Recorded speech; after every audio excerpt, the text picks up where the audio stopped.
दोबारा उठा और देखा अंधेरे में बहुत सारी आंखें उसे घूर रही थीं। उसकी ओर देखते हुए गांव के मुखिया को मजबूर कर दिया गया। उन्होंने जी जान से उस बंधी हुई रस्सी पर चढ़ाई की, लेकिन उन्हें यह नहीं पता था कि अपने ही बेटे ने उस रस्सी से छेड़छाड़ कर रखी थी। उनके बेटे ने पुरानी संपत्ति को खत्म होते देखकर अपने पिता को गिराने की योजना बनाई थी, लेकिन इससे ये हुआ कि उनके पिता ही एक धागे पर लटक गए। तभी पुरानी संपत्ति ने फिर से बांसुरी बजाई और पागलपन से मुखिया ने उछलकर बंधी हुई रस्सी पकड़ ली, लेकिन रस्सी पहले से ही फटने लगी थी और जल्द ही टूट गई। फिर गांव के मुखिया जोर से जमीन पर गिरे और चूहों के झुंड ने पलक झपकते ही उन्हें निगल लिया।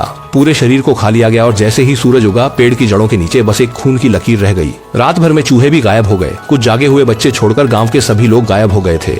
वे सब एक साथ डर से सिकुड़कर रो रहे थे। तभी अचानक एक जानी पहचानी बांसुरी की आवाज सुनाई दी। बच्चे उसी दिशा में दौड़ पड़े। ये दृश्य पहले भी दिख चुका था। पुरानी संपत्ति छोटे शैतान का वेश बनाकर बांसुरी बजा रहा था। बच्चे धीरे धीरे उस बांसुरी की आवाज में अपना डर भूल गए। पुरानी संपत्ति उन्हें पहाड़ के पीछे की गुफा के मुख तक ले गया, जहाँ बच्चे एक के बाद एक गुफा में चले गए। लेकिन कुछ का कहना था कि मानव स्वभाव बुरा होता है और बच्चों को अपने पिताओं के अपराधों का भुगतना चाहिए। तुम्हें इस पर क्या लगता है?